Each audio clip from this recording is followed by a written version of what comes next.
Hey guys, this is doctor Priyanka Singla and welcome back to my YouTube channel. आज की video में हम बात करेंगे ओबेसिटी के बारे में।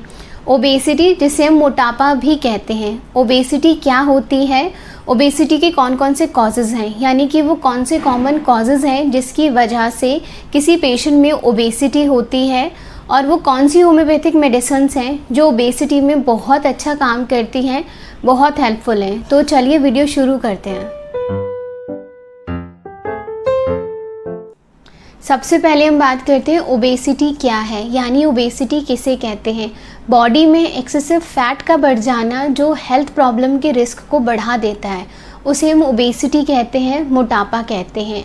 नेक्स्ट हम बात करते हैं ओबेसिटी होने के कौन कौन से कॉमन कॉजेज़ हैं, यानी कि वो कौन से रीज़न्स हैं जिसकी वजह से बॉडी में ओबेसिटी बढ़ती है, ओबेसिटी होती है। फिज़िकल इनएक्टिविटी की वजह से ओबेसिटी का होना बहुत कॉमन है, यानी लैक ऑफ फिज़िकल एक्सरसाइज की वजह से। कुछ जेनेटिक फैक्टर होते हैं जिसकी वजह से ओबेसिटी बढ़ती है किसी भी पेशेंट में। थर्ड कॉज की अगर हम बात करते हैं, कुछ डिजीज़ में ओबेसिटी बढ़ना बहुत कॉमन है, जैसे पीसीओडी की कंडीशन में, जिसे हम पॉलीसिस्टिक ओवेरियन सिंड्रोम भी कहते हैं। हाइपोथायराइड की कंडीशन में, कुशिंग सिंड्रोम की कंडीशन में ओबेसिटी का बढ़ना बहुत कॉमन है। कुछ डाइटरी फैक्टर होते हैं, अगर हमारी डाइट कार्बोहाइड्रेट रिच है तो उसकी वजह से ओबेसिटी का होना बहुत कॉमन है। फ्रीक्वेंसी ऑफ ईटिंग, यानी अगर हम बार बार खाते रहते हैं उसकी वजह से भी ओबेसिटी का होना बहुत कॉमन है। नेक्स्ट हम बात करते हैं वो कौन सी होम्योपैथिक मेडिसिन्स हैं जो ओबेसिटी में बहुत अच्छा काम करती हैं, बहुत इफेक्टिव। सबसे पहले हम बात करते हैं अगर ओबेसिटी गैस्ट्रिक अपसेट की वजह से है। बहुत सारे पेशेंट्स आते हैं जो कंप्लेन करते हैं कि उन्हें गैस्ट्रिक अपसेट की वजह से ओबेसिटी है। बहुत लंबे टाइम तक उन्हें कॉन्स्टिपेशन चला रहता है, खाना पचाने में बहुत दिक्कत आती है, जिसकी वजह से उनका बॉडी वेट कॉन्टीन्यूसली बढ़ता जाता है। गैस पास करने में बहुत दिक्कत आती है। अगर आपको गैस्ट्रिक अपसेट की वजह से ओबेसिटी है, आपका बॉडी वेट बढ़ता जा रहा है, तो उस केस में होम्योपैथिक मेडिसिन है फ्यूकस वेसिकुलसिस। मदर टिंचर की फॉर्म में लीजिएगा फ्यूकस वेसिकुलसिस। 5 ड्रॉप्स दिन में 3 बार लेनी है आपको 1/4 कप पानी में डालकर। उससे आपकी गैस्ट्रिक अपसेट की प्रॉब्लम भी ठीक हो जाएगी, और जो आपका बॉडी वेट बढ़ रहा है कॉन्स्टिपेशन की वजह से, वो भी आपका कंट्रोल में आएगा। नेक्स्ट अब हम बात करते हैं अगर ओबेसिटी छोटे बच्चों में देखने को मिलती है, यानी उनके पेट वाले पोर्शन के पास में फ़ैट बहुत ज़्यादा डिपॉजिट हो जाता है। बहुत सारे बच्चे आते हैं जिन्हें हम देखते हैं कि उनके हाथ पैर नॉर्मल रहते हैं, उनमें बॉडी फैट बहुत ज़्यादा नहीं रहता, पर जो उनका पेट वाला पोर्शन है उसमें फ़ैट डिपोजिशन बहुत ज़्यादा है, जिसकी वजह से वो कमर के अराउंड टाइट क्लोथिंग भी नहीं पहन पाते हैं। बच्चों में ठंड बहुत ज़्यादा लग जाती है। आइसक्रीम की, चॉक की, चॉकलेट्स की, शुगर की, इन सारी चीज़ों की क्रेविंग बहुत ज़्यादा होती है। बॉडी फैट इतना ज़्यादा है बॉडी में कि बच्चे को चलना भी लेट से शुरू करते हैं, कि उनका फ़ैट की वजह से उन्हें चलने में भी दिक्कत आती है। अगर आपको ये सारे सिम्टम्स देखने को मिलते हैं बच्चे में कि बॉडी फैट बहुत ज़्यादा है और पेट के अराउंड में बॉडी फैट ज़्यादा है, क्रेविंग शुगर की, चॉकलेट की, इन सारी चीज़ों की क्रेविंग बहुत ज़्यादा है, उस केस में कैलकेरिया कार्ब दीजिएगा। कैलकेरिया कार्ब 30 की पोटेंसी में देना है, 2-2 बूंद दिन में 3 बार, सुबह, दोपहर, शाम, जीभ के ऊपर। नेक्स्ट अब हम बात करते हैं अगर पेशेंट को हाइपोथायराइडिज्म है। पेशेंट को हाइपोथायराइडिज्म है जिसकी वजह से ओबेसिटी आई है, और ओबेसिटी बढ़ने की वजह से जैसे जैसे बॉडी में मोटापा बढ़ा है उसकी वजह से पेशेंट में आर्थराइटिस डेवलप हो गया है। जोड़ों में दर्द बहुत ज़्यादा रहता है, पैरों के तलवों में सूजन आ चुकी है आर्थराइटिस की वजह से। अगर थायराइड की वजह से ओबेसिटी है, आर्थराइटिस की कंडीशन डेवलप हो गई है, चलने फिरने में बहुत दिक्कत आती है। अगर आपको ये सारे सिम्टम्स देखने को मिलते हैं तो उस केस में थायरोडिनम लीजिएगा। थायरोडिनम 30 की पोटेंसी में लेना है। थायरोडिनम 30 दिन में 3 बार, सुबह, दोपहर, शाम, 3-3 बूंद जीभ के ऊपर लेना है। आपकी ओबेसिटी की प्रॉब्लम भी ठीक हो जाएगी, और जो आपको आर्थराइटिस डेवलप हुआ है वो भी आपका ठीक होना शुरू हो जाएगा। अगर फीमेल्स में मेंस्ट्रुअल इरेगुलरिटी की वजह से ओबेसिटी है, कुछ फीमेल्स आती हैं जो कंप्लेन करती हैं कि उनको मेंस्ट्रुअल साइकिल बहुत डिलेड रहती है, इरेगुलर रहती है, फ्लो बहुत कम रहता है, साथ में कॉन्स्टिपेशन भी रहता है। अगर आपकी ओबेसिटी मेंस्ट्रुअल साइकिल की इरेगुलरिटी की वजह से है तो उस केस में ग्रेफाइटिस लीजिएगा। ग्रेफाइटिस आपको 200 की पोटेंसी में लेनी है। दिन में एक बार सुबह खाली पेट 3 बूंद जीभ के ऊपर। अगर आपको मेंस्ट्रुअल इरेगुलरिटी की वजह से ओबेसिटी है तो वो आपकी ठीक होना शुरू हो जाएगी। तो ये कुछ होम्योपैथिक मेडिसिन हैं जो ओबेसिटी के पेशेंट्स में बहुत अच्छा काम करती हैं, बॉडी फैट को कम करने के लिए बहुत इफ़ेक्टिव रहती हैं। आई होप वीडियो आपको यूज़फुल लगी हो and thank you so much for watching the video and please don't forget to subscribe my channel. Hey guys, this is doctor Priyanka Singla and welcome back to my YouTube channel. आज की video में हम बात करेंगे diabetes के बारे में। Diabetes में कौन कौन से सिम्टम्स देखने को मिलते हैं, डायबिटीज़ में कौन सी होम्योपैथिक मेडिसिन हैं जो बहुत अच्छा काम करती हैं। तो चलिए वीडियो शुरू करते हैं। सबसे पहले हम बात करते हैं कि डायबिटीज़ के पेशेंट में कौन कौन से सिम्टम्स देखने को मिलते हैं, यानी कि हमें कैसे पता चलेगा सिम्टम्स से पेशेंट को डायबिटीज़ है। डायबिटीज़ के पेशेंट को भूख बहुत ज़्यादा लगना, यानी नॉर्मल से ज़्यादा भूख लगेगी, पानी की प्यास का बढ़ना, थर्स्ट उनकी बढ़ जाएगी, उन्हें बार बार पानी की प्यास लगेगी जिसकी वजह से उन्हें बार बार यूरिन के लिए भी जाना पड़ेगा, फ्रीक्वेंट यूरिनेशन के लिए उन्हें जाना पड़ेगा। बॉडी में वीकनेस का होना, बॉडी वीक होने लगेगी, लेथार्जिक कंडीशन का आना बहुत कॉमन है, यानी थकान बहुत जल्दी होने लगेगी डायबिटीज़ के पेशेंट को। हो सकता है कि उनकी आई साइट भी वीक होने लगे, यानी उनकी आई साइट है वो कमज़ोर होने लगे। तो ये सारे सिम्टम्स हमें डायबिटीज़ के पेशेंट में देखने को मिलते हैं।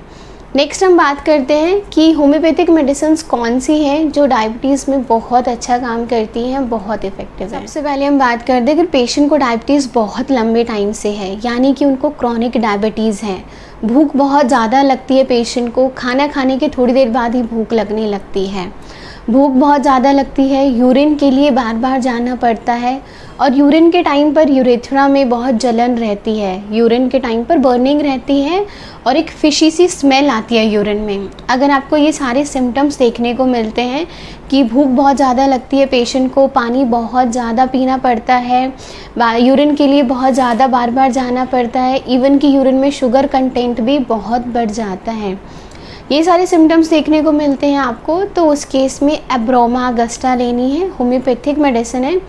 एब्रोमा अगस्टा आप मदर टिंचर की फॉर्म में लीजिएगा। एब्रोमा अगस्टा 15 ड्रॉप्स लेनी है आपको दिन में 3 बार, सुबह दोपहर शाम 15 ड्रॉप्स 1/4 कप पानी में डालकर लीजिएगा। अगर आपको डायबिटीज़ में ये सारे सिम्टम्स देखने को मिलते हैं तो आपके सिम्टम्स ठीक होने लगेंगे। नेक्स्ट हम बात करते हैं अगर डायबिटीज़ पेशेंट है और उनको स्किन कंप्लेन है। एक बात याद रखिएगा कि डायबिटीज़ के पेशेंट में इंजरी होने के बाद हीलिंग बहुत स्लो होती है, यानी कि उनको कोई भी इंजरी हुई तो हीलिंग में बहुत टाइम लगता है। अगर डायबिटीज़ के पेशेंट को हर्पेटिक इरप्शन है, उनको स्किन कंप्लेन बहुत ज़्यादा रहती हैं, तो उस केस में आर्सेनिकम ब्रोमेटम लीजिएगा। कोई भी डायबिटीज़ के पेशेंट में साथ में स्किन कंप्लेन है तो आर्सेनिक ब्रोमेटम बहुत अच्छा काम करेगी। आर्सेनिक ब्रोमेटम 30 की पोटेंसी में लीजिएगा, 3 बूंद सुबह दोपहर शाम जीभ के ऊपर।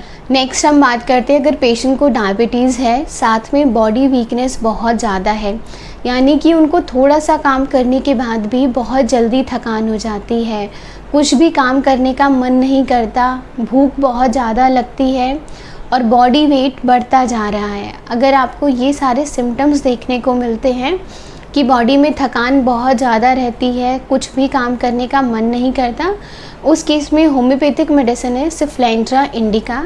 सिफ्लेंड्रा इंडिका लीजिएगा, मदर टिंचर की फॉर्म में आपको लेना है, 10 बूंद दिन में 3 बार, सुबह दोपहर शाम 1/4 कप ल्यूक वार्म वाटर में डाल के। नेक्स्ट हम बात करते हैं अगर पेशेंट को डायबिटीज़ है और यूरिन में शुगर कंटेंट बहुत ज़्यादा आता है। अगर पेशेंट को ऑलरेडी डायबिटीज़ है और यूरिन बहुत स्टिकी आता है, येलो आता है, बार बार यूरिन के लिए जाना पड़ता है, बॉडी में वीकनेस बहुत ज़्यादा रहती है और आपको ये सारे सिम्टम्स देखने को मिलते हैं, साथ में कोई भी स्किन अल्सर है जो हीलिंग में बहुत टाइम लगाता है, अगर ये सारे सिम्टम्स आपको देखने को मिलते हैं तो उस केस में साइजीजियम लीजिएगा। साइजीजियम मदर टिंचर की फॉर्म में लेना है आपको, 15-15 बूंद दिन में 3 बार 1/4 कप पानी में डालकर। जो आपको यूरिन में स्टिकीनेस है वो आपका ठीक हो जाएगा, जो यूरिन के लिए बार बार जाना पड़ता है वो भी आपका ठीक हो जाएगा और यूरिन में शुगर कंटेंट भी आपका कम हो जाएगा। तो ये कुछ होम्योपैथिक मेडिसिन्स हैं जो डायबिटीज़ के पेशेंट्स में बहुत अच्छा काम करती हैं। जस्ट रिमेंबर वन थिंग कि डायबिटीज़ के पेशेंट में मेडिसिन के साथ में डाइट बहुत अच्छा रोल प्ले करती है। तो आई विल एडवाइज़ कि किसी भी डाइटिशियन से अपना डाइट चार्ट बनवाइएगा कि जिससे आपका डायबिटीज़ लेवल आगे और ना बढ़े। Thank you so much for watching the video and don't forget to subscribe my channel. Hey guys, this is doctor Priyanka Singla and welcome back to my YouTube channel. Urinary tract infection की problem females में होना बहुत common है, जिसे हम UTI भी कहते हैं।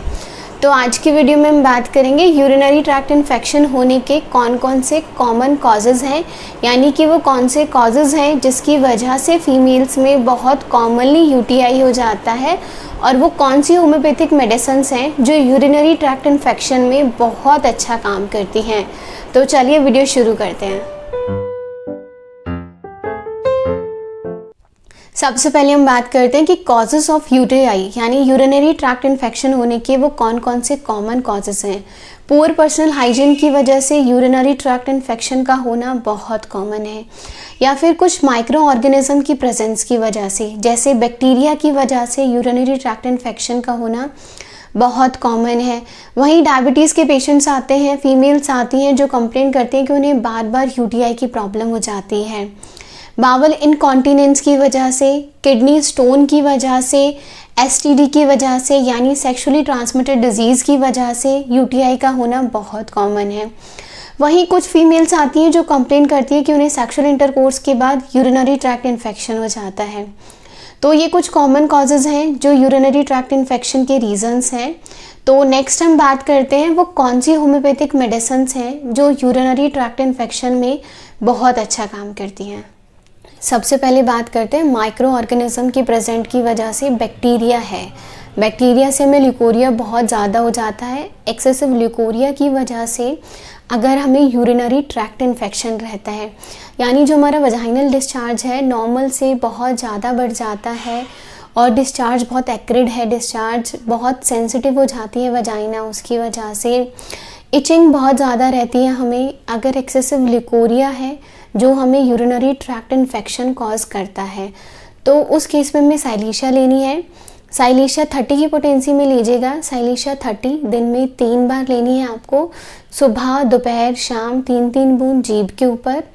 अगर आपको एक्सेसिव ल्यूकोरिया की वजह से यूरिनरी ट्रैक्ट इन्फेक्शन है जो कि डिस्चार्ज बहुत एक्रिड है, इचिंग बहुत करता है डिस्चार्ज, तो वो आपका ठीक हो जाएगा। ल्यूकोरिया भी आपका ठीक हो जाएगा और उसकी वजह से जो आपको यूरिनरी ट्रैक्ट इन्फेक्शन है वो भी आपका ठीक हो जाएगा। नेक्स्ट अब हम बात करते हैं कि कुछ फीमेल्स आती हैं जो कंप्लेन करती हैं उन्हें सेक्सुअल इंटरकोर्स के बाद में यूरिनरी ट्रैक्ट इन्फेक्शन हो जाता है, यानी वो अपने पार्टनर के अगर सेक्सुअल कॉन्टेक्ट में आती हैं तो उसके बाद में उन्हें यूरिनरी ट्रैक्ट इन्फेक्शन हो जाता है। वजाइना बहुत सेंसिटिव हो जाती है, बहुत पेन रहता है वजाइना में और इचिंग बहुत ज़्यादा रहती है। अगर आपको urinary tract infection sexual intercourse के बाद में है तो उस केस में आपको प्लैटिना लेनी है। प्लैटिना होम्योपैथिक मेडिसिन है। प्लैटिना 30 की पोटेंसी में लीजिएगा। प्लैटिना 30 दिन में 2 बार लेनी है आपको, सुबह और शाम 3-3 बूंद आपको जीभ के ऊपर लेनी है। अगर आपको urinary tract infection sexual intercourse के बाद में है तो वो आपका सही हो जाएगा। फीमेल्स आती हैं जो कंप्लेन करती हैं कि उन्हें क्रॉनिक यूरिनरी ट्रैक्ट इन्फेक्शन है, यानी कि उनका इन्फेक्शन बहुत लंबे टाइम से चला आता है। जैसे ही उनकी मेंस्ट्रुअल साइकिल ख़त्म होती है उन्हें यूरिनरी ट्रैक्ट इन्फेक्शन हो जाता है। अगर आपको मेंस्ट्रुअल साइकिल ख़त्म होने के बाद में यूरिनरी ट्रैक्ट इन्फेक्शन रहता है, वजाइना में बहुत इचिंग रहती है, बहुत सेंसिटिव है वजाइना, यूरिनरी ट्रैक्ट इन्फेक्शन आपको मेंसेस ख़त्म होने के बाद में है तो उस केस में हाइड्रेस्टिस लेनी है। हाइड्रेस्टिस आप मदर टिंचर की फॉर्म में लीजिएगा। हाइड्रेस्टिस क्यू यानी हाइड्रेस्टिस मदर टिंचर 15-15 ड्रॉप्स लेनी है आपको दिन में 3 बार, 1/4 कप ल्यूक वार्म वाटर में, यानी नॉर्मल सा हल्का गर्म पानी है उसमें 15 बूंद डाल के दिन में 3 बार, सुबह दोपहर शाम 15-15 बूंद आपको लेनी है। वो आपका अगर मेंसेस के बाद में यूरिनरी ट्रैक्ट इन्फेक्शन है तो वो आपका ठीक हो जाएगा। नेक्स्ट अब हम बात करते हैं अगर ओल्ड एज फीमेल्स में यूरिनरी ट्रैक्ट इन्फेक्शन रहता है, यानी कि around the time of menopause और आफ्टर मेनोपॉज, अगर आपके मेंसेस बंद हो गए हैं या फिर मेंसेस बंद होने वाले हैं और उस टाइम पे आपको यूरिनरी ट्रैक्ट इन्फेक्शन रहता है, यूरिन का फ्लो बहुत इनवॉलेंट्री है, खांसते टाइम पे, छींकते टाइम पे यूरिन निकल जाता है, यूरिन ड्रॉप में यूरिन आता है, पेशेंट्स को यूरिन पास करने के बाद भी कोई रिलीफ नहीं मिलता। अगर आपको ये सारे सिम्टम्स देखने को मिलते हैं कि यूरिन बहुत इनवॉलेंट्री है, खांसते टाइम पे, छींकते टाइम पे यूरिन निकल जाता है, ड्रॉप्स में यूरिन पास होता है, तो उस केस में आपको इक्विसेटियम लेनी है। इक्विसेटियम 30 की पोटेंसी में लीजिएगा। इक्विसेटियम 30 दिन में 3 बार लेनी है। ये आपको सुबह, दोपहर, शाम 3-3 बूंद जीभ के ऊपर लेनी है। नेक्स्ट अब हम बात करते हैं अगर किडनी इन्फेक्शन की वजह से यूरिनरी ट्रैक्ट इन्फेक्शन है। यूरिन पास करते टाइम पे बहुत ज़्यादा बर्निंग रहती है। अगर आपको यूरिन के लिए बहुत बार बार जाना पड़ता है, अर्जेंसी बहुत ज़्यादा है, यूरिन के टाइम पे बहुत बर्निंग रहती है, किडनी इन्फेक्शन की वजह से आपका फ़्लो इंटरप्टेड है, कभी कभी होता है कि आपके यूरिन में ब्लड भी आ जाता है। अगर आपको ये सारे सिम्टम्स देखने को मिलते हैं कि किडनी इन्फेक्शन की वजह से आपको यूरिनरी ट्रैक्ट इन्फेक्शन है, तो उस केस में आपको कैंथैरिस लेनी है। कैंथैरिस होम्योपैथिक मेडिसिन है, मदर टिंचर की फॉर्म में लीजिएगा। कैंथैरिस क्यू मदर टिंचर 15-15 बूंद दिन में 2 बार लेनी है आपको। सुबह और शाम 1/4 कप पानी में डाल के, नॉर्मल सा पानी लेना, उसमें 15 बूंद डाल के दिन में 2 बार लेना है आपको। अगर आपको किडनी इन्फेक्शन की वजह से यूरिनरी ट्रैक्ट इन्फेक्शन है तो वो आपका सही हो जाएगा। तो आज की वीडियो में हमने डिस्कस किया what are the causes of urinary tract infection और वो कौन सी होम्योपैथिक मेडिसिन्स हैं जो यूरिनरी ट्रैक्ट इन्फेक्शन में बहुत अच्छा काम करती हैं। मेडिसिन के साथ में पर्सनल हाइजीन मेंटेन करना भी बहुत इम्पॉर्टेंट है यूरिनरी ट्रैक्ट इन्फेक्शन में। तो पर्सनल हाइजीन मेंटेन कीजिएगा अगर आपको यूरिनरी ट्रैक्ट इन्फेक्शन है, और अगर ना हो उसके लिए भी आप पर्सनल हाइजीन मेंटेन कीजिएगा। तो thank you so much for watching the video and please don't forget to subscribe my channel. Hey guys, this is doctor Priyanka Singla and welcome back to my YouTube channel. बहुत सारे patients आते हैं जो complain करते हैं कि उन्हें अर्टिकेरिया की प्रॉब्लम रहती है। अर्टिकेरिया यानी उन्हें पित्ती की प्रॉब्लम रहती है, उनकी बॉडी पर पित्ती हो जाती है। तो आज की वीडियो में हम बात करेंगे अर्टिकेरिया होने के कौन कौन से कॉजेज़ हैं, रीजंस ऑफ अर्टिकेरिया क्या क्या हैं, वो कौन से सिम्टम्स हैं जो हमें अर्टिकेरिया में देखने को मिलते हैं, और कौन सी होम्योपैथिक मेडिसिन्स हैं जो अर्टिकेरिया में बहुत अच्छा काम करती हैं। तो चलिए वीडियो शुरू करते हैं। पहले हम बात करते हैं अर्टिकेरिया होने के क्या रीजंस हैं, यानी कि अर्टिकेरिया के कौन कौन से कॉजेज़ हैं। अर्टिकेरिया बॉडी में हिस्टामाइन लेवल के इंक्रीज़ होने की वजह से होता है। जब बॉडी में हिस्टामाइन लेवल इंक्रीज़ हो जाता है तो हमें अर्टिकेरिया होता है, यानी पित्ती होती है। बहुत सारे पेशेंट्स आते हैं जो कंप्लेन करते हैं कि उन्हें ऑलरेडी ऑटो इम्यून डिजीज़ है। ऑटो इम्यून डिजीज़ यानी उन्हें ऑलरेडी डायबिटीज़ है, थायराइड है, रूमेटॉइड आर्थराइटिस है या कोई और ऑटो इम्यून डिजीज़ है। अगर ऑटो इम्यून डिजीज़ आपकी बॉडी में ऑलरेडी है, उस केस में अर्टिकेरिया का होना बहुत कॉमन है, बहुत कॉमनली देखने को मिलती है अर्टिकेरिया। नेक्स्ट हम बात करते हैं अर्टिकेरिया में कौन कौन से सिम्टम्स देखने को मिलते हैं, यानी जब बॉडी पर पित्ती आती है तो कौन कौन से सिम्टम्स देखने को मिलते हैं। अर्टिकेरिया में इचिंग का होना बहुत कॉमन है, यानी जिस भी पार्ट पे हमें पित्ती होगी उस पार्ट पे इचिंग का होना बहुत कॉमन है। स्वेलिंग का होना, स्किन स्वेलिंग का होना, स्किन थोड़ी सी रेज्ड अप हो जाएगी आपकी नॉर्मल लेयर से, इचिंग होगी उसमें बहुत ज़्यादा, और कभी कभी आपको जलन भी हो सकती है।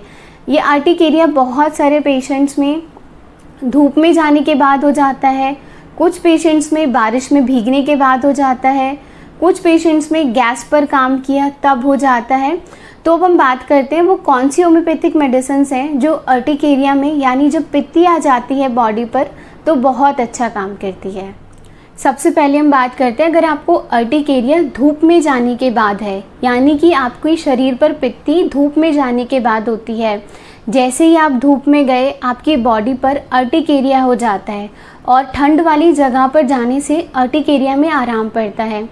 अगर आपकी बॉडी पर अर्टिकेरिया धूप में जाने के बाद है तो उस केस में डलकामारा लीजिएगा। डलकामारा होम्योपैथिक मेडिसिन है।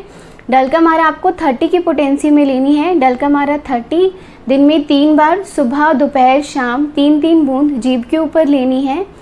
अगर आपको धूप में जाने के बाद अर्टिकेरिया हो जाता है तो वो सही हो जाएगा। नेक्स्ट अब बात करते हैं, कुछ पेशेंट्स आते हैं जो कंप्लेन करते हैं कि उन्हें बारिश में भीगने के बाद अर्टिकेरिया है, यानी जैसे ही वो बारिश में भीगते हैं उनकी बॉडी पर पित्ती आ जाती है, उसमें इचिंग है, स्वेलिंग है, थोड़ी बहुत जलन रहती है।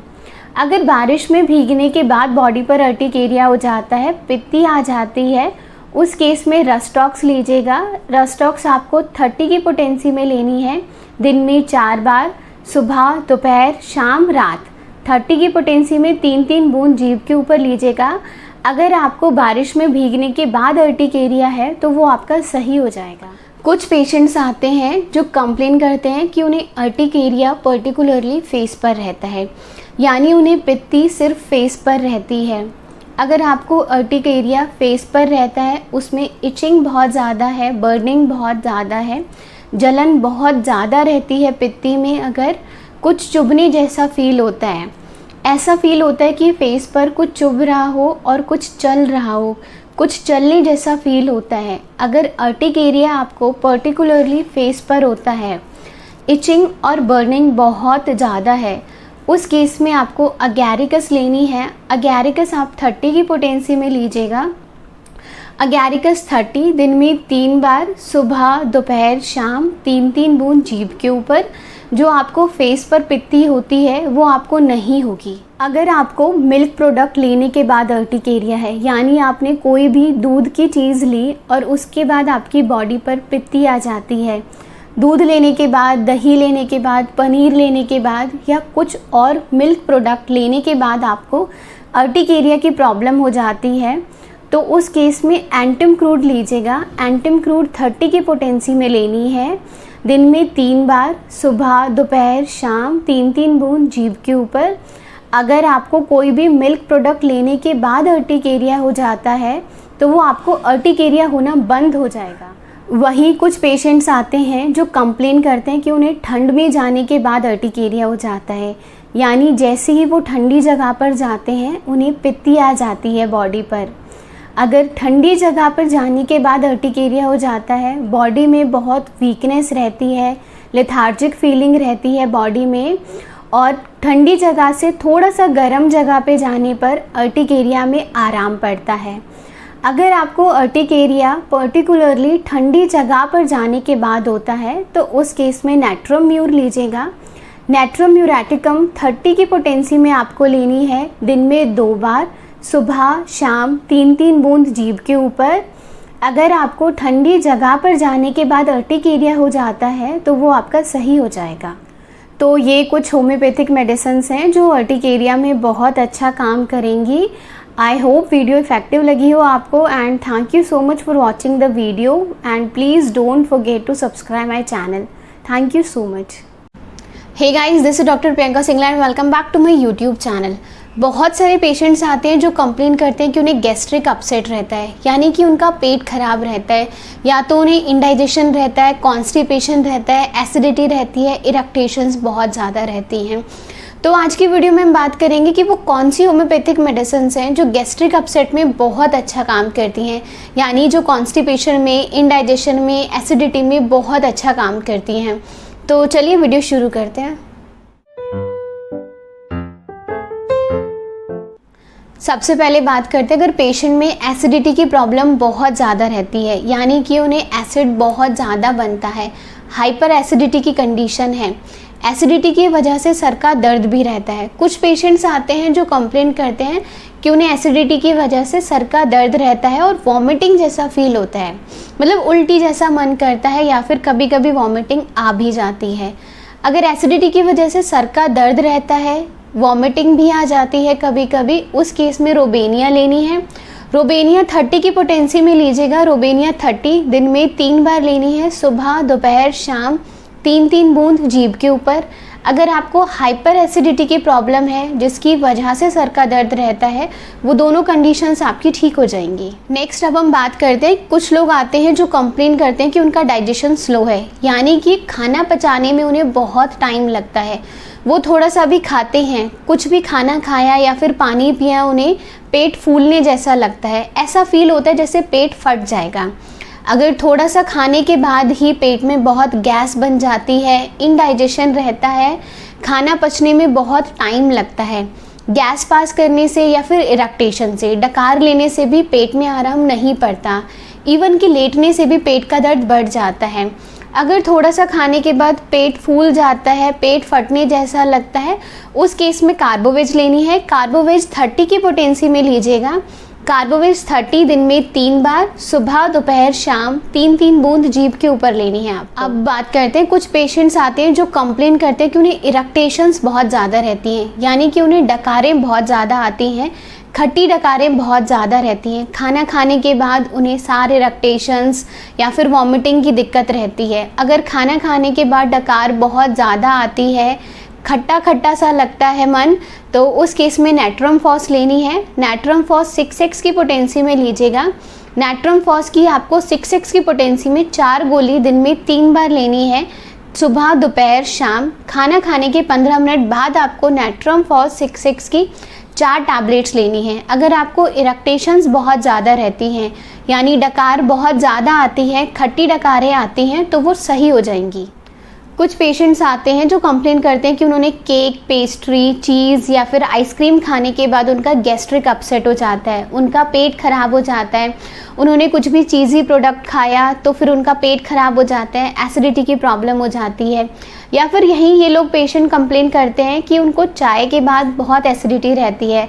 अगर पेशेंट्स में चाय पीने के बाद बहुत एसिडिटी रहती है या फिर कुछ भी केक, पेस्ट्री, चीज़ आइटम खाने के बाद पेट खराब रहता है, उस केस में पल्सटिला लीजिए। पल्सटिला 30 की पोटेंसी में लेनी है। पल्सटिला 30 दिन में 3 बार, सुबह दोपहर शाम 3-3 बूंद जीभ के ऊपर लेनी है। अब बात करते हैं, अगर स्टमक अपसेट है और ऑल्टरनेटिव कॉन्स्टिपेशन और डायरिया रहता है, यानी कि कभी उन्हें कॉन्स्टिपेशन रहता है, कभी डायरिया रहता है, सुबह के टाइम पे नॉजिएटिंग फीलिंग आती है, यानी वॉमिटिंग जैसा मन करता है, इनकम्प्लीट मोशन है, बार बार आपको मोशन के लिए जाना पड़ता है, यानी बार बार स्टूल पास करने के लिए जाना पड़ता है। अगर ये सारे सिम्टम्स आपको देखने को मिलते हैं कि नॉजिया रहता है पेशेंट को, वॉमिटिंग जैसा मन करता है, बार बार मोशन के लिए जाना पड़ता है, दिन में 2-3 बार मोशन के लिए जाना पड़ता है, इनकम्प्लीट जैसा फील होता है, उस केस में आपको नक्सफॉर्मिका लेनी है। नक्सफॉर्मिका 200 की पोटेंसी में लीजिएगा। नक्सफॉर्मिका 200 रात को खाना खाने के बाद लेनी है आपको। रात को सोते टाइम पे 4 बूंद जीभ के ऊपर लेनी है। तो ये कुछ होम्योपैथिक मेडिसिन हैं जो गैस्ट्रिक अपसेट में बहुत अच्छा काम करती हैं। एक बात याद रखिएगा, गैस्ट्रिक अपसेट हमें हमारी डाइटरी हैबिट्स की वजह से बहुत फ्रीक्वेंटली होता है, तो थोड़ा सा ये ध्यान रखिएगा कि आपकी डाइटरी हैबिट्स थोड़ी ठीक हो, बहुत ज़्यादा ख़राब नहीं हो, जिससे आपको बार बार गैस्ट्रिक अपसेट की प्रॉब्लम ना हो। आई होप वीडियो इफेक्टिव लगी हो। Thank you so much for watching the video and please don't forget to subscribe my channel. Thank you so much. Hey guys, this is doctor Priyanka Singla and welcome back to my YouTube channel. आज की video में हम बात करेंगे vertigo के बारे में। Vertigo यानी कि चक्कर आने की प्रॉब्लम के बारे में। वर्टाइगो होने के कौन कौन से कॉजेज़ हैं, यानी कि वो कौन से रीज़न्स हैं जिनकी वजह से हमें चक्कर आते हैं, और वो कौन सी होम्योपैथिक मेडिसिन्स हैं जो वर्टाइगो के केस में बहुत अच्छा काम करती हैं। तो चलिए वीडियो शुरू करते हैं। सबसे पहले हम बात करते हैं वर्टाइगो होने के कौन कौन से रीज़न्स हैं, यानी वो कौन से कॉजेज़ हैं जिसकी वजह से हमें वर्टाइगो होता है, चक्कर आते हैं। इनर ईयर में कंप्लेंट की वजह से वर्टाइगो होता है हमें। अगर कोई भी हमें प्रॉब्लम है इनर ईयर की, तो उसकी वजह से वर्टाइगो होता है, उसकी वजह से हमें चक्कर आते हैं।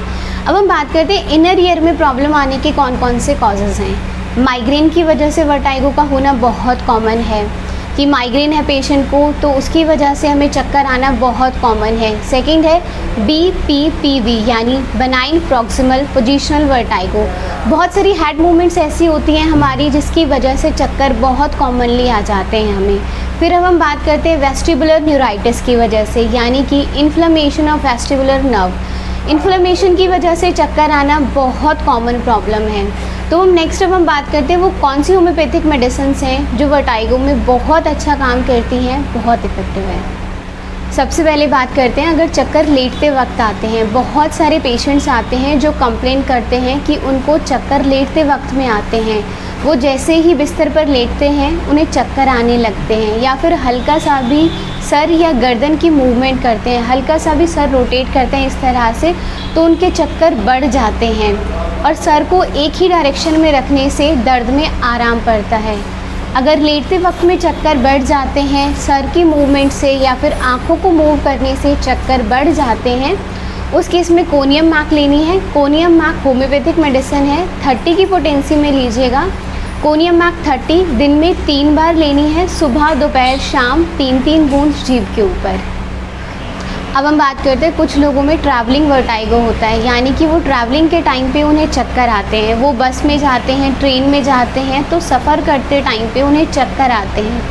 अगर आपको ट्रैवलिंग वर्टाइगो है, यानी कि आपको ट्रैवल करते टाइम पे चक्कर आते हैं, उस केस में कॉक्युलस इंडिकस लेनी है। कॉक्युलस इंडिकस 30 की पोटेंसी में लीजिएगा, दिन में 3 बार, सुबह दोपहर शाम, 3-3 बूंद लेनी है जीभ के ऊपर ट्रैवलिंग के टाइम पे। अगर आपको ट्रैवलिंग के टाइम पर चक्कर आते हैं तो वो नहीं आएंगे। नेक्स्ट अब हम बात करते हैं, वहीं कुछ लोगों में सी सिकनेस रहती है, यानी उन्हें समुद्र के पास जाने से चक्कर आते हैं। जैसे वो बीच पर गए या फिर किसी भी सी वाली जगह पर गए तो उन्हें चक्कर आ जाते हैं। अगर सी सिकनेस है, समुद्र के पास जाने से चक्कर आते हैं, उस केस में पेट्रोलियम लेनी है। पेट्रोलियम 30 की पोटेंसी में लीजिएगा, दिन में 4 बार, सुबह दोपहर शाम रात, 3-3 बूंद जीभ के ऊपर 2 दिन तक के लिए लेना है। अगर आपको सी सिकनेस है, समुद्र के पास जाने से चक्कर आते हैं, तो वो सही हो जाएंगे। अब हम बात करते हैं, वहीं कुछ लोगों में दिक्कत आती है कि उन्हें आंखें बंद करते टाइम पे चक्कर आता है। जैसे ही वो आंखें बंद करते हैं उन्हें चक्कर आने लगते हैं। गर्म पानी पीने से, गर्म खाना खाने से उनके चक्कर बढ़ जाते हैं। सर बहुत हैवी लगता है, सर में ऐसे कुछ प्रिकिंग जैसा फील होता है, सर में कुछ चुभ रहा हो। अगर आंखें बंद करने से चक्कर आ जाते हैं, गर्म पानी पीने से या फिर कुछ और गर्म चीज़ों के लेने से चक्कर बढ़ जाते हैं, उस केस में आपको थूजा लेनी है। थूजा 200 की पोटेंसी में लीजिएगा। थूजा 200 सुबह खाली पेट दिन में 1 बार, 3 बूंद जीभ के ऊपर लेनी है आपको। अगर आपको आंखें बंद करते टाइम पे चक्कर आते हैं तो वो सही हो जाएंगे। अब हम बात करते हैं, अगर माइग्रेन की वजह से वर्टाइगो है, यानी कि हमें माइग्रेन की वजह से चक्कर आते हैं। अगर राइट साइड माइग्रेन है और उसकी वजह से हमें चक्कर आते हैं, दर्द गर्दन से लेके सर तक रहता है। जो हमारा दर्द है वो पूरा गर्दन को कवर करते करते सर में रहता है। ऊपर देखने से चक्कर बढ़ जाते हैं। अगर हम ऊपर देखते हैं ऊपर की तरफ तो ऐसे लगता है कि नीचे गिर जाएंगे, हम आगे की तरफ गिरने जैसा फील होता है। अगर आपको राइट साइड माइग्रेन की वजह से वर्टाइगो रहता है, उस केस में साइलिशिया टैरा लेनी है। साइलिशिया 30 की पोटेंसी में लीजिएगा। साइलिशिया 30 दिन में 3 बार, सुबह दोपहर शाम, 3-3 बूंद जीभ के ऊपर लेनी है। अब हम बात करते हैं, अगर लेफ़्ट साइड माइग्रेन है, यानी कि माइग्रेन लेफ़्ट साइड का है जिसकी वजह से हमें वर्टाइगो रहता है। अगर लेफ़्ट साइड माइग्रेन है जिसकी वजह से हमें सर का दर्द रहता है, सर में बहुत हैवीनेस रहती है, दर्द सुबह के वक्त में बहुत ज़्यादा रहता है और शाम आते आते दर्द में आराम पड़ता है। अगर लेफ़्ट साइड माइग्रेन की वजह से सर का दर्द है, चक्कर आते हैं, उस केस में स्क्वेला लेनी है। स्क्वेला मैरिटिमा 30 दिन में 3 बार लीजिएगा, सुबह दोपहर शाम, 3-3 बूंद जीभ के ऊपर। तो ये कुछ होम्योपैथिक मेडिसिन्स हैं जो वर्टाइगो में बहुत अच्छा काम करती हैं, बहुत इफ़ेक्टिव है। आई होप वीडियो यूज़फुल लगी हो आपको। Thank you so much for watching the video and please don't forget to subscribe my channel. Thank you so much. Hey guys, this is doctor Priyanka Singla and welcome back to my YouTube channel. आज की video में हम बात करेंगे polycystic ovarian disease के बारे में, जिसे हम पीसीओडी भी कहते हैं। पीसीओडी होने के कौन कौन से कॉजेज़ हैं, पीसीओडी की कंडीशन में कौन से सिम्टम्स देखने को मिलते हैं और वो कौन सी होम्योपैथिक मेडिसिन्स हैं जो पीसीओडी में बहुत अच्छा काम करती हैं। तो चलिए वीडियो शुरू करते हैं। सबसे पहले बात करते हैं कि पीसीओडी क्या है। पॉलीसिस्टिक ओवेरियन डिजीज़ एक हार्मोनल डिसऑर्डर है जिसमें ओवरीज का साइज़ बढ़ जाता है और ओवरीज के आउटर एज पर छोटे छोटे सिस्ट हो जाते हैं। यानी ओवरीज के साइज़ बढ़ने की वजह से ओवरीज के आउटर एज पर स्मॉल सिस्ट फॉर्मेशन हो जाती है। नेक्स्ट हम बात करते हैं पीसीओडी होने के कौन कौन से रीजंस हैं, वो कौन से कॉजेज़ हैं जिसकी वजह से पीसीओडी होता है। पीसीओडी बॉडी में रिप्रोडक्टिव हार्मोनल इम्बैलेंस की वजह से होता है। जब फीमेल्स में मेल हार्मोनल प्रोडक्शन ज़्यादा हो जाता है, मेल हार्मोन ज़्यादा इंक्रीज हो जाते हैं, उसकी वजह से ओवरीज नॉर्मल एग प्रोडक्शन नहीं कर पाती और ओवरीज का साइज़ बढ़ जाता है और स्मॉल सिस्ट हो जाते हैं। रिप्रोडक्टिव हार्मोनल इम्बैलेंस की वजह से पीसीओडी का होना बहुत बड़ा रीज़न है। स्ट्रेस की वजह से और डाइटरी इम्बैलेंस की वजह से भी पीसीओडी बहुत कंडीशंस में देखने को मिलता है। नेक्स्ट हम बात करते हैं पीसीओडी में कौन कौन से सिम्टम्स देखने को मिलते हैं। तो फर्स्ट है इरेगुलर मेंस्ट्रुअल साइकिल का होना, यानी पीरियड्स का रेगुलर ना होना। हर मंथ जो हमें पीरियड्स आते हैं वो रेगुलर नहीं होंगे। सेकंड है बॉडी में वेट का इंक्रीज होना, वेट गेन होना। थर्ड सिम्टम में आता है abnormal hair growth of face, यानी हमारे फेस पर एबनॉर्मल हेयर ग्रोथ होगी। वो चिन वाले एरिया में भी हो सकती है, हमें अपर लिप्स पर भी हो सकती है, यूजुअल से ज़्यादा हेयर ग्रोथ होगी। फिर थिनिंग ऑफ हेयर, यानी कि हमारे सर के बालों का थिनिंग होना। नेक्स्ट है एक्ने, मुंह पर हमारे एक्ने का होना। ये सारे सिम्टम्स हमें पीसीओडी की कंडीशन में देखने को मिलते हैं। एक बात याद रखिएगा, पीसीओडी हमें किसी एक ओवरी का भी हो सकता है, यानी एक ओवरी भी इन्वॉल्व हो सकती है और दोनों ओवरीज भी इन्वॉल्व हो सकती हैं। अगर हमें राइट ओवेरियन सिस्ट है तो वो यूनिलेटरल है, और अगर दोनों ओवरीज इन्वॉल्व हैं तो बाइलेटरल ओवेरियन सिस्ट कहते हैं उसे। ये सारी कंडीशंस हमें अल्ट्रासाउंड के बाद क्लियर होती हैं। नेक्स्ट अब हम बात करते हैं होम्योपैथिक मेडिसिन्स इन पीसीओडी। पीसीओडी की कंडीशन में कौन कौन सी होम्योपैथिक मेडिसिन्स अच्छा काम करती हैं। सबसे पहले हम बात करते हैं, अगर राइट ओवेरियन सिस्ट है, यानी सिर्फ राइट ओवरी इन्वॉल्व है पीसीओडी की कंडीशन में, मेंसेस बहुत डिलेड आते हैं, बहुत सप्रेस्ड रहते हैं, अगर हमें पीरियड्स टाइम पर नहीं आते हैं, मेंसेस से पहले हमें लोअर एब्डोमेन में, यूट्रस में और ओवरीज में बहुत पेन रहता है, बहुत हैवीनेस लगती है और बहुत टाइट जैसा फील होता है। मेंसेस से पहले हमें लगता है, ऐसे फील होता है जैसे मेंसेस आने वाले हैं पर मेंसेस नहीं आते हैं, और जब मेंसेस आते हैं तो फ्लो बहुत प्रोफ्यूज रहता है, बॉडी में बहुत वीकनेस रहती है, जलन जैसा पेन होता है, स्टिंगिंग पेन रहता है बॉडी में।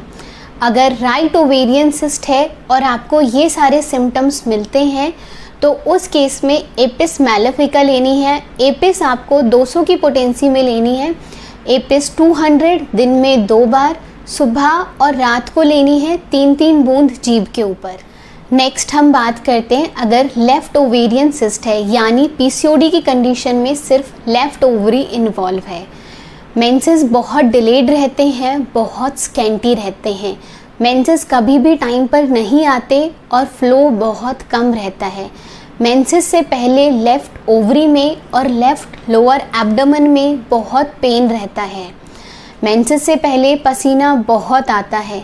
मेंसेस तो स्कैंटी रहते हैं पर वजाइनल डिस्चार्ज यानी लिकोरिया बहुत प्रोफ्यूज रहता है। अगर एक्सेसिव वजाइनल डिस्चार्ज है, लिकोरिया है जो बहुत थिक है, ग्रीन कलर का है, मेंसेस हमें स्कैंटी आते हैं, लेफ़्ट ओवेरियन सिस्ट है हमें, उस केस में थूजा लेनी है, थूजा ऑक्सीडेंटलिस। थूजा हमें 200 की पोटेंसी में लेनी है, दिन में 2 बार, सुबह और शाम। थूजा 200 3-3 बूंद जीभ के ऊपर लेनी है। अब हम बात करते हैं, अगर मेंसेस बहुत इरेगुलर हैं, यानी महीनों महीनों तक हमें मेंसेस नहीं आते, 3-3 4-4 महीनों तक मेंसेस नहीं आते, पर मेंसेस के टाइम पर पेट में दर्द रहता है। जिस टाइम पर हमें मेंसेस आने वाले होने चाहिए उस टाइम पर पेट में दर्द रहता है और मेंसेस की जगह पे सिर्फ हमें लिकोरिया रहता है, यानी वजाइनल डिस्चार्ज रहता है मेंसेस की जगह पे। पर जब भी मेंसेस आते हैं तो फ्लो बहुत प्रोफ्यूज रहता है। अगर महीनों महीनों तक मेंसेस नहीं आते हैं और मेंसेस की जगह पे लिकोरिया रहता है, पर जब भी मेंसेस आते हैं तो फ्लो बहुत प्रोफ्यूज रहता है, उस केस में होम्योपैथिक मेडिसिन है mother tincture जनोसिया Ashoka.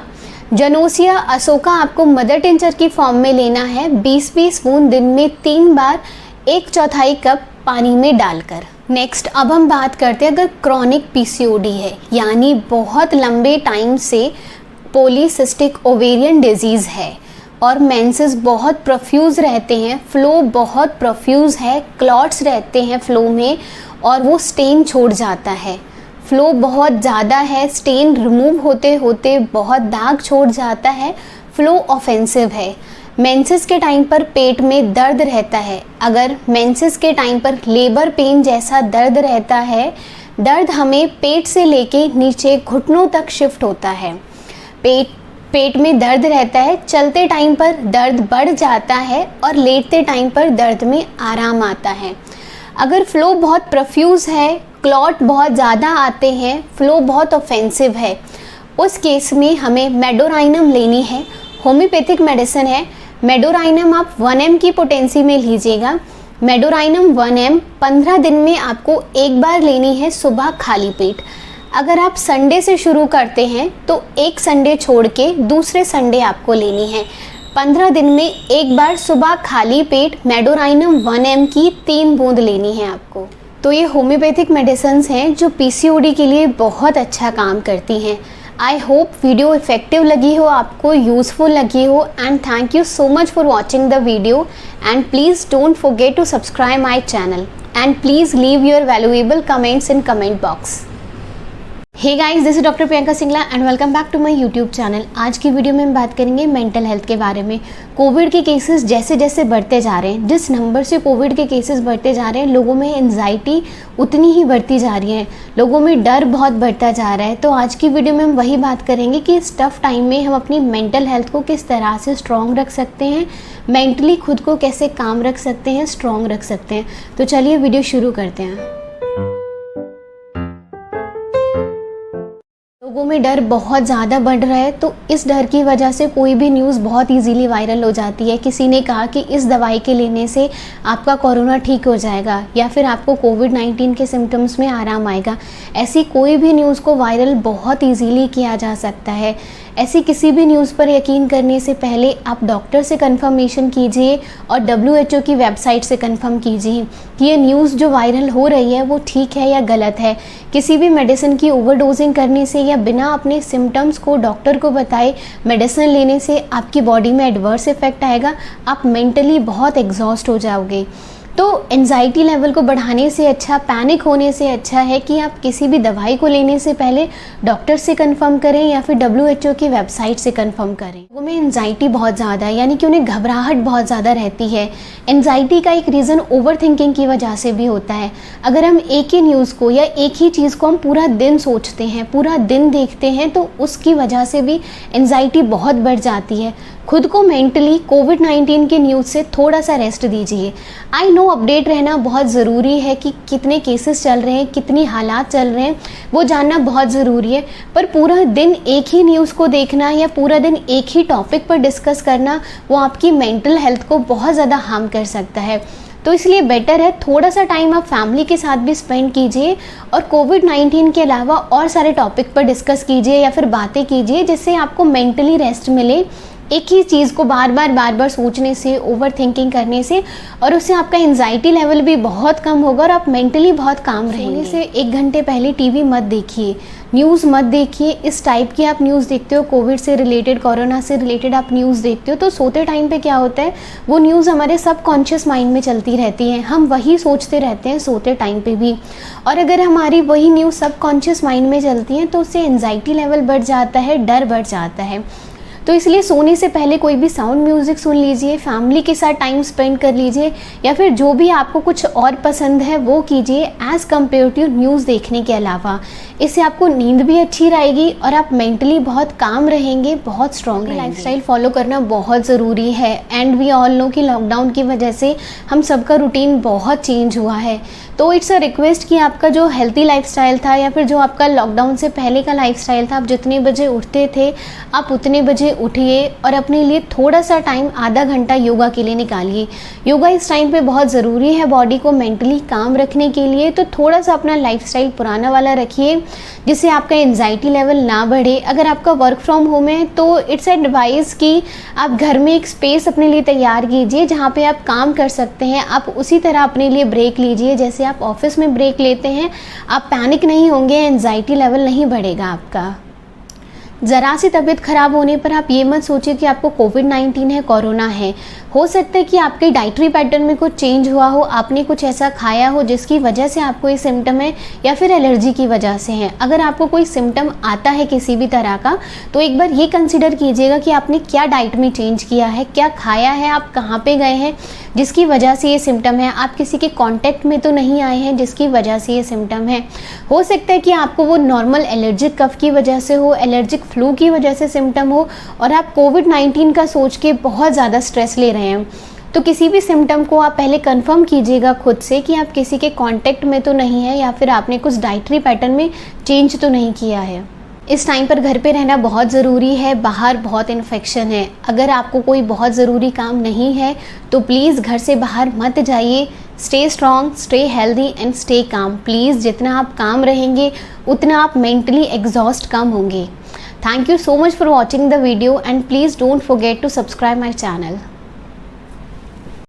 Hey guys, this is doctor Priyanka Singla and welcome to my YouTube channel. आज की वीडियो में हम बात करेंगे ब्रेथलेसनेस के बारे में, यानी सांस फूलने की प्रॉब्लम के बारे में। ब्रेथलेसनेस के कौन कौन से कॉजेज़ हैं, वो कौन से रीजंस हैं जिनकी वजह से ब्रेथलेसनेस होती है, और वो कौन से सिम्टम्स हैं जो हमें ब्रेथलेसनेस में देखने को मिलते हैं, और वो कौन सी होम्योपैथिक मेडिसिन हैं जो ब्रेथलेसनेस में बहुत अच्छा काम करती है। तो चलिए वीडियो शुरू करते हैं। बात करते हैं what are the causes of breathlessness, यानी कि वो कौन से कॉजेज़ हैं, वो कौन से रीजंस हैं जिसकी वजह से ब्रेथलेसनेस होता है। अभी कोरोना के टाइम पे कोविड-19 की जब से सेकेंड वेव आई है, बहुत सारे पेशेंट्स में ब्रेथलेसनेस देखने को मिलती है कि उनको कोविड के सिम्टम के साथ साथ में ब्रेथलेसनेस की प्रॉब्लम आती है। पर कोरोना के अलावा बहुत सारे सिम्टम्स हैं, बहुत सारे रीजंस हैं जिसकी वजह से हमें ब्रेथलेसनेस देखने को मिलती है। एंजाइटी की वजह से ब्रेथलेसनेस का होना बहुत कॉमन है। COPD, chronic obstructive pulmonary disease की वजह से ब्रेथलेसनेस का होना बहुत कॉमन है। अस्थमा की वजह से, ओल्ड एज में ब्रेथलेसनेस का होना, या फिर अगर हम ऊंचाई पे गए उस टाइम पे हमें ब्रेथलेसनेस का होना बहुत कॉमन है। तो हम बात करते हैं हमें पता कैसे चलेगा कि पेशेंट को ब्रेथलेसनेस की दिक्कत है, यानी कि वो कौन से सिम्टम्स हैं, कौन कौन से सिम्टम्स हमें ब्रेथलेसनेस में देखने को मिलते हैं। सांस लेने में दिक्कत का आना, घबराहट का होना, पेशेंट में पल्स रेट का बढ़ना, पैल्पिटेशन का होना, ये सारे सिम्टम्स बहुत कॉमन है। और साथ में पेशेंट गहरी सांस नहीं ले पाएगा, वो छोटी छोटी सांस बहुत फ्रीक्वेंटली लेगा, बहुत रिपीटेडली छोटी छोटी सांस लेगा। तो ये सारे सिम्टम्स हैं जिससे हमें पता चलेगा कि पेशेंट को ब्रेथलेसनेस की प्रॉब्लम आ रही है। अब हम आगे बात करते हैं कि होम्योपैथिक मेडिसिन कौन सी हैं जो ब्रेथलेसनेस में बहुत अच्छा काम करती हैं, बहुत इफ़ेक्टिव हैं। सबसे पहले हम बात करते हैं अगर ओल्ड एज पेशेंट में सांस लेने में दिक्कत आती है। बहुत सारे पेशेंट आते हैं ओल्ड एज में जिन्हें सांस लेने में दिक्कत आती है, छाती में जिन्हें जकड़न जैसा फील होता है। अगर ओल्ड एज पेशेंट है, उन्हें सांस लेने में दिक्कत आती है, छाती में जकड़न जैसा फील होता है, उस केस में होम्योपैथिक मेडिसिन है कोका, वो लीजिएगा। कोका आपको 30 की पोटेंसी में लेनी है, दिन में 3 बार, सुबह दोपहर शाम 3-3 बूंद जीभ के ऊपर लेनी है। अगर ओल्ड एज पेशेंट में सांस लेने में दिक्कत आती है तो वो ठीक हो जाएगी। कहते हैं अगर पेशेंट को खांसी बहुत ज़्यादा है और सांस लेने में दिक्कत है, केस निमोनिया में पहुंच गया है, बहुत सारे कोविड के पेशेंट को प्रॉब्लम आती है कि उन्हें निमोनिया हो गया है, खांसी इतनी ज़्यादा है कि सांस लेने में दिक्कत है और ग्रीन कलर का बलगम आता है। अगर हमें खांसी के साथ में ग्रीन कलर का बलगम आता है, साथ में चेस्ट पेन है, सांस लेने में दिक्कत आती है, खांसी इतनी ज़्यादा है कि पेशेंट को बैठना पड़ता है, लेटने से खांसी बढ़ जाती है, बैठने से आराम पड़ता है खांसी में, और उस केस में हमें नेट्रम सल्फ लेनी है। नेट्रम सल्फ आपको 200 की पोटेंसी में लेनी है। नेट्रम सल्फ 200 दिन में 2 बार, सुबह शाम 3-3 बूंद जीभ के ऊपर लेनी है। अगर बलगम आपको ग्रीन कलर का आता है, चेस्ट पेन है, सांस लेने में दिक्कत है, उस केस में नेट्रम सल्फ बहुत अच्छा काम करेगी, बहुत इफेक्टिव रहेगी। अब हम बात करते हैं कुछ पेशेंट्स आते हैं जो कंप्लेन करते हैं उन्हें थोड़ा सा चलने के बाद ही सांस फूलने लगती है, या थोड़ा सा काम करने के बाद ही उन्हें सांस फूलने लगती है। अगर हल्का फुल्का काम करने के बाद, चलने के बाद सांस फूलने लगती है, पैल्पिटेशन रहती है यानी धड़कनें तेज़ हो जाती हैं, थोड़ा सा भी काम करने के बाद अगर हमें एंजाइटी की प्रॉब्लम रहती है, सांस लेने में दिक्कत आती है, उस केस में अमोनियम कार्ब लीजिएगा। अमोनियम कार्ब आपको 30 की पोटेंसी में लेना है। अमोनियम कार्ब 30 दिन में 3 बार, सुबह दोपहर शाम 3-3 बूंद जीभ के ऊपर लेना है। अगर हल्का फुल्का चलने के बाद, काम करने के बाद आपको सांस लेने में दिक्कत आती है, पैल्पिटेशन होती है, तो वो सही हो जाएगी। अब हम बात करते हैं अगर एंजाइटी की वजह से हमें सांस लेने में दिक्कत है। बहुत सारे लोगों को एंजाइटी रहती है, एंजाइटी की वजह से उन्हें डिस्निया रहता है, ब्रेथलेसनेस रहती है, उन्हें सांस लेने में प्रॉब्लम रहती है। अगर एंजाइटी की वजह से हमारी सांस फूलती है, सांस लेने में दिक्कत आती है, उस केस में आर्सेनिक एल्बम लेनी है। आर्सेनिक एल्बम 30 की पोटेंसी में लीजिएगा। आर्सेनिक एल्बम 30 दिन में 3 बार, सुबह दोपहर शाम 3-3 बूंद जीभ के ऊपर लेनी है। अगर आपको एंजाइटी की वजह से स्ट्रेस है या फिर एंजाइटी की वजह से आपको ब्रेथलेसनेस की प्रॉब्लम है तो वो आपकी ठीक हो जाएगी। अब हम बात करते हैं, कुछ पेशेंट्स आते हैं जो कंप्लेन करते हैं उन्हें खांसी बहुत ज़्यादा रहती है। खांसी अचानक से होती है, खांसी इतनी ज़्यादा है वो लंबे टाइम तक चलती है। खांसते टाइम पे, छींकते टाइम पे उनका यूरिन भी निकल जाता है। अगर खांसी की वजह से उन्हें सांस लेने में दिक्कत आती है, बलगम वाली खांसी है और सांस लेने में दिक्कत है, उस केस में स्क्वेला लीजिएगा। स्क्वेला मैरिटिमा 30 की पोटेंसी में आपको लेना है। अगर खांसते खांसते आपको सांस लेने में दिक्कत है तो बहुत अच्छा काम करेगी स्क्वेला मैरिटिमा। 30 दिन में 3 बार लेनी है आपको, सुबह दोपहर शाम 3-3 बूंद जीभ के ऊपर। होम्योपैथिक मेडिसिन हैं जो ब्रेथलेसनेस में बहुत अच्छा काम करेंगी। होम्योपैथी सिम्टम्स पर काम करती है, सिम्टम्स के अकॉर्डिंग हम डिजीज़ को ट्रीट करते हैं। तो आपका केस कोई भी हो, किसी भी कंडीशन का हो, अगर आपके सिम्टम्स इनसे सिमिलर हैं तो ये मेडिसिन बहुत अच्छा काम करेंगी। इससे पहले वाली वीडियो में मैंने बताया है कुछ होम्योपैथिक मेडिसिन जो SpO2 लेवल को इंक्रीज़ करने में बहुत अच्छा काम करती हैं, यानी बॉडी में ऑक्सीजन लेवल को इंक्रीज़ करने में बहुत अच्छा काम करती है। लिंक आपको डिस्क्रिप्शन में मिल जाएगा। Thank you so much for watching the video and please don't forget to subscribe my channel. Thank you. Hey guys, this is Dr. Priyanka Singla and welcome to my YouTube channel. As we know, corona के cases day by day बहुत increase हो रहे हैं। कोविड-19 के cases लगातार बहुत rapidly increase हो रहे हैं और ये सेकेंड वेव है इज़ मोर डेंजरस, यानी कि जो ये सेकेंड वेव आई है कोरोना की वो पहली वेव से बहुत ज़्यादा डेंजरस है। बहुत सारे पेशेंट्स में हाइपॉक्सिया की कंडीशन देखने को मिल रही है। हाइपॉक्सिया मतलब बॉडी में उनकी ऑक्सीजन की कमी हो जाती है, ब्लड में ऑक्सीजन डेफिशिएंसी हो जाती है। तो आज की वीडियो में हम बात करेंगे हाइपॉक्सिया के कौन कौन से सिम्टम्स है, यानी कि हमें कैसे पता चलेगा पेशेंट हाइपॉक्सिया की कंडीशन में जा रहा है। और second thing we will discuss homoeopathic medicine कौन सी हैं जो हाइपॉक्सिया में बहुत अच्छा काम करेंगे, हाइपॉक्सिया के केस को मैनेज करने के लिए बहुत अच्छा काम करेंगी। और last I will tell you the food items कि वो कौन से फूड आइटम्स हैं जो हाइपॉक्सिया में, यानी अगर ब्लड में ऑक्सीजन की कमी हो जाती है तो बहुत अच्छा काम करेंगी, वो कौन से फूड आइटम्स हैं। तो चलिए वीडियो शुरू करते हैं। कोविड के केस में हमें ड्राई कफ का होना, फीवर का होना, बॉडी वीकनेस का होना, loss of taste, loss of smell बहुत कॉमन है, देखने को मिलते हैं कि फीवर रहेगा बॉडी में, कमजोरी रहेगी बॉडी में और हमें स्मेल और टेस्ट में दिक्कत रहेगी। ये कोविड के केस में बहुत कॉमन है। अब हम बात करते हैं वो कौन से सिम्टम्स हैं जिससे हमें पता चलेगा कि पेशेंट हाइपॉक्सिया की कंडीशन में जा रहा है, यानी कि बॉडी में हमारी ऑक्सीजन की कमी हो रही है। ये हमें कौन से सिम्टम्स से पता चलेगा? शॉर्टनेस ऑफ ब्रेथ, ब्रीदिंग में हमें प्रॉब्लम होगी, लंबी सांस लेने में दिक्कत होगी, घबराहट का होना, सर दर्द का होना, चक्कर आना, कन्फ्यूजन रहना, नॉर्मल से थोड़ा ज़्यादा बीपी रहेगा, हमें चेस्ट पेन होना, चेस्ट टाइटनेस लगना, सफोकेशन होना। ये सारे सिम्टम्स हैं जो हमें बताते हैं कि पेशेंट हाइपॉक्सिया की कंडीशन में जा रहा है। तो हम डिस्कस करते हैं वो कौन सी होम्योपैथिक मेडिसिन हैं जो हाइपॉक्सिया के लिए, यानी जब बॉडी में ऑक्सीजन की कमी होती है तो उसमें बहुत अच्छा काम करेंगे। सबसे पहले बात करते हैं अगर पेशेंट को सूखी खांसी है, सूखी खांसी की वजह से चेस्ट पेन है, चेस्ट में बहुत टाइटनेस लगता है, बहुत जकड़न सा फील होता है और सांस लेने में दिक्कत आती है। अगर सूखी खांसी की वजह से बॉडी में ऑक्सीजन की कमी होती है और हमें सांस लेने में दिक्कत आती है, डिफ़िकल्टी आती है सांस लेने में, सफोकेशन सा फील होता है, पूरी बॉडी में पेन है। बहुत सारे पेशेंट्स आते हैं जो कंप्लेन करते हैं कि उन्हें लेटते वक्त में खांसी बढ़ जाती है। अगर सूखी खांसी है और खांसी की वजह से बॉडी में ऑक्सीजन की कमी हो गई है, उस केस में जस्टीशिया लीजिएगा। जस्टीशिया एडाटोडा मदर टिंचर की फॉर्म में लेना है। जस्टीशिया मदर टिंचर 15-15 ड्रॉप्स हर 2 घंटे से लेनी है। जस्टीशिया मदर टिंचर 15 बूंद 1/4 कप पानी में डाल के आपको हर 2 घंटे से लेनी है। अगर आपको सूखी खांसी की वजह से आपको बॉडी में ऑक्सीजन की कमी है तो वो रिकवर होना शुरू शुरू हो जाएगी। अब हम बात करते हैं अगर खांसी एक्सपेक्टोरेशन वाली है, यानी कि खांसी में बलगम बहुत ज़्यादा है जिसकी वजह से गले में खुश्की हो गई है, गला बैठ गया है। अगर एक्सपेक्टोरेशन बहुत ज़्यादा है पेशेंट में कि बलगम बहुत ज़्यादा निकल रहा है, गले में इतना दर्द है कि बोलने में भी दिक्कत आ रही है, अगर खांसी बलगम वाली है जिसकी वजह से आपको सांस लेने में दिक्कत आती है। कुछ पेशेंट्स में होता है कि बलगम बहुत ज़्यादा निकलता है जिसकी वजह से उन्हें बोलने में भी दिक्कत आती है, सांस लेने में भी दिक्कत आती है।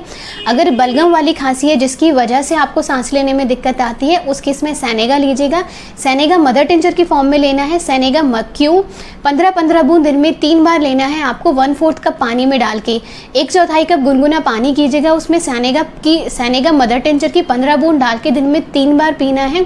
अगर बलगम वाली खांसी है जिसकी वजह से आपको सांस लेने में दिक्कत आ रही है तो वो सही हो जाएगी। अब वहीं बात करते हैं कुछ पेशेंट्स में एंजाइटी की वजह से सांस लेने में दिक्कत आती है, यानी कि वो बहुत ज़्यादा एंशियस होते हैं, जिनकी पल्स रेट हाई होती है और पैल्पिटेशन रहती है, यानी कि जिनकी दिल की धड़कनें बहुत तेज चलती हैं, उनको बहुत एंजाइटी रहती है जिससे उनका ऑक्सीजन लेवल कम हो जाता है। अगर एंजाइटी की वजह से आपको ऑक्सीजन लेवल कम है, खांसी भी है साथ में और रात के वक्त में दिक्कतें आपकी बढ़ जाती हैं, कुछ पेशेंट्स को एंजाइटी रात के वक्त में बढ़ जाती है, पैल्पिटेशन होने लगती है, पल्स रेट बढ़ जाता है, उस केस में आर्सेनिक एल्बम लीजिएगा। आर्सेनिक एल्बम आपको 30 की पोटेंसी में लेनी है। आर्सेनिक एल्बम 30 दिन में 3 बार सुबह दोपहर शाम 3-3 बूंद जीभ के ऊपर। अगर आपको एंजाइटी की वजह से सांस लेने में दिक्कत आती है, सफोकेशन लगता है, तो वो आपका ठीक हो जाएगा। अब वहीं आगे बात करते हैं कुछ पेशेंट्स में अचानक से बॉडी में ऑक्सीजन की कमी हो जाती है, यानी कि अचानक से उनका ब्लड में ऑक्सीजन की कमी हो जाती है। वो किसी भी टेम्परेरी ऑब्स्ट्रक्शन की वजह से हो सकती है। Either it may be pulmonary stenosis, यानी कि पल्मोनरी स्टेनोसिस की वजह से हमें ऑब्स्ट्रक्शन है और बॉडी में ऑक्सीजन की कमी हो गई है, या फिर थ्रोम्बोसिस ऑफ पल्मोनरी आर्टरी जिसकी वजह से अचानक से बॉडी में ऑक्सीजन की कमी है। अगर अचानक से किसी भी टेम्परेरी ऑब्स्ट्रक्शन की वजह से बॉडी में ऑक्सीजन की कमी है, उस केस में एस्पिडोस्पर्मा का मदर टिंचर लेना है। होम्योपैथिक मेडिसिन है एस्पिडोस्पर्मा का मदर टिंचर। अगर टेम्परेरी बेसिस पे हमारा ऑब्स्ट्रक्शन हुआ है और बॉडी में ऑक्सीजन की कमी हो गई है तो बहुत अच्छा काम करेगी। बॉडी में ऑक्सीजन लेवल को इंक्रीज करने के लिए एस्पिडोस्पर्मा बहुत अच्छा काम करेगी। आपको ये 10-10 बूंद हर 1 घंटे से लेनी है, यानी 10 बूंद एस्पिडोस्पर्मा मदर टिंचर की आपको 1/4 कप गर्म पानी में डाल के हर घंटे से लेनी है और ऐसा आपको 2 दिन तक करना है। अगर आपको टेम्परेरी ऑब्स्ट्रक्शन की वजह से ब्लड में ऑक्सीजन की कमी है तो वो रिकवर होना शुरू हो जाएगी। अब अगर पेशेंट को ऑलरेडी रेस्पिरेटरी ट्रैक्ट इन्फेक्शन है, यानी कि या तो उन्हें ऑलरेडी अस्थमा है, ब्रोंकाइटिस है, पल्मोनरी ट्यूबरक्लोसिस और खांसी बहुत ज़्यादा है, अगर पेशेंट ऑलरेडी सफरिंग में है, उन्हें खांसी बहुत ज़्यादा है कि जिसकी वजह से सांस लेने में दिक्कत है, गले में घुटन जैसा फील होता है, सांस लेने में बहुत दिक्कत है और ब्लड में ऑक्सीजन लेवल कम हो गया है, उस केस में बलाटा ओरिएंटालिस लेना है। बलाटा ओरिएंटालिस मदर टिंचर की फॉर्म में लीजिएगा। 15-15 बूंद दिन में 3 बार सुबह दोपहर शाम 15-15 बूंद लेनी है 1/4 कप पानी में डाल के। अगर पेशेंट ऑलरेडी सफरिंग है, उसको अस्थमा है, ट्यूबरक्लोसिस है, ब्रोंकाइटिस है और खांसी के साथ में उसको सांस लेने में दिक्कत है तो वो रिकवर होना शुरू हो जाएगा। तो ये होम्योपैथिक मेडिसिन थी जो हाइपॉक्सिया के लिए बहुत अच्छा काम करती हैं, यानी कि अगर ब्लड में ऑक्सीजन की कमी है तो उसको नॉर्मल लेवल पे लाने के लिए बहुत अच्छा काम करती हैं। वहीं पे कुछ फूड आइटम्स हैं जो आपके ब्लड सर्कुलेशन को इंक्रीज़ करने में बहुत अच्छा काम करते हैं, जैसे अखरोट, लहसुन, अनार, स्ट्रॉबेरी, लाल मिर्च। ये कुछ फूड आइटम्स हैं जिसकी वजह से आपका ब्लड सर्कुलेशन इंक्रीज़ रहता है, बॉडी में आपकी ऑक्सीजन की कमी नहीं हो पाती है। तो ये होम्योपैथिक मेडिसिन हैं और फूड आइटम्स हैं जिसकी वजह से आप कंडीशन को वर्स होने से बचा सकते हैं, उसे मैनेज कर सकते हैं। आई होप वीडियो इफेक्टिव लगी और please share this video and like and subscribe to my channel. Thank you so much. Hey guys, this is doctor Priyanka Singla and welcome back to my YouTube channel. बहुत सारे patients आते हैं जो complain करते हैं उन्हें हाइपर पिगमेंटेशन की problem रहती है, यानी उन्हें झाइयाँ रहती हैं जिन्हें मेलेस्मा भी कहते हैं, उन्हें झाइयों की प्रॉब्लम रहती है। सबसे पहले हम बात करते हैं हाइपर पिगमेंटेशन क्या होती है। हाइपर पिगमेंटेशन का मतलब होता है आपका कुछ स्किन का पोर्शन नॉर्मल स्किन के पोर्शन से डार्क रहेगा, या तो आपके वो चीक्स पे हो सकता है, चिन पे हो सकता है, नोज़ पे हो सकता है। बहुत सारे पेशेंट्स को हाइपर पिगमेंटेशन की प्रॉब्लम रहती है। तो सबसे पहले हम बात करते हैं हाइपर पिगमेंटेशन होने के कौन कौन से रीजंस हैं। वो कौन से रीजंस हैं जिनकी वजह से हाइपर पिगमेंटेशन होता है। हाइपर पिगमेंटेशन होता है मेलानिन प्रोडक्शन की वजह से। अगर हमारी स्किन में, हमारी बॉडी में मेलानिन प्रोडक्शन बढ़ जाता है, उसकी वजह से हाइपर पिगमेंटेशन होता है, यानी हमें झाइयों की दिक्कत आती है। तो अब हम बात करते हैं मेलानिन प्रोडक्शन कौन से रीजंस हैं जिनकी वजह से बढ़ जाता है। मेलानिन प्रोडक्शन बढ़ जाता है हमारा सन एक्सपोजर की वजह से, यानी अगर हम धूप में बहुत ज़्यादा जाते हैं उसकी वजह से मेलानिन प्रोडक्शन बढ़ जाता है और हमें झाइयों की प्रॉब्लम हो जाती है। सेकेंड है हमारा एज फैक्टर की वजह से, कुछ फीमेल्स आती हैं जिनको 35 के बाद 40 के बाद मेलानिन प्रोडक्शन बढ़ जाता है और उनको झाइयों की दिक्कत हो जाती है। या फिर हार्मोनल इम्बैलेंस की वजह से, हार्मोनल इम्बैलेंस भी झाइयों के लिए बहुत बड़ा फैक्टर है जिसकी वजह से हमें झाइयाँ हो जाती हैं। तो हम बात करते हैं वो कौन सी होम्योपैथिक मेडिसिन हैं जो हाइपर पिगमेंटेशन में बहुत अच्छा काम करती है, बहुत इफेक्टिव है। तो सबसे पहले हम बात करते हैं अगर झाइयाँ बहुत पुरानी है, यानी कि हमें हाइपर पिगमेंटेशन ऑफ स्किन बहुत पुराना है, 2 साल से 3 साल से 4 साल से हमें हाइपर पिगमेंटेशन ऑफ स्किन है, मेलास्मा बहुत ज़्यादा है। बहुत सारी फीमेल्स आती हैं जो कंप्लेन करती हैं उनको चीक्स पे बहुत ब्लैक निशान हो जाते हैं या फिर नोज़ पे बहुत निशान हो जाते हैं, झाइयाँ बहुत पुरानी है। या फिर अगर क्रॉनिक एक्ने स्कार है हमारे, बहुत सारे टीनेजर्स आते हैं जो कंप्लेन करते हैं उन्हें एक्ने होते हैं और उनके एक्ने के मार्क्स बहुत लंबे टाइम तक रहते हैं। अगर हमें बहुत लंबे टाइम से झाइयाँ हैं या फिर क्रॉनिक एक्ने स्कार है, उस केस में हमें होम्योपैथिक मेडिसिन है berberis aquifolium mother tincture. Berberis aquifolium mother tincture हमें लोकली अप्लाई करना है अगर हमें क्रॉनिक हाइपर पिगमेंटेशन है। अब हम बात करते हैं वो हमें अप्लाई कैसे करना है। बर्बेरिस एक्विफोलियम मदर टिंचर हमें रोज़ वाटर के साथ यानी गुलाब जल के साथ मिक्स करके हमें फेस पर लोकली अप्लाई करना है। 15 ड्रॉप्स आप बर्बेरिस एक्विफोलियम मदर टिंचर की लीजिए, 15 ड्रॉप्स आप रोज़ वाटर यानी गुलाब जल की लीजिए, दोनों का एक 30 ड्रॉप्स का सोल्यूशन बनाइएगा और उसको फेस पे लोकली अप्लाई करना है दिन में 2 से 3 बार। जो आपकी बहुत लंबे टाइम से झाइयाँ हैं या फिर क्रॉनिक आपको एक्ने स्कार्स हैं वो आपके लाइट होना शुरू हो जाएंगे और 2-3 महीने के रेगुलर यूज़ से आपके स्कार्स और आपकी हाइपर पिगमेंटेशन पूरी तरीके से सही हो जाएगी। अब नेक्स्ट हम बात करते हैं अगर हमें सन एक्सपोजर की वजह से हाइपर पिगमेंटेशन है।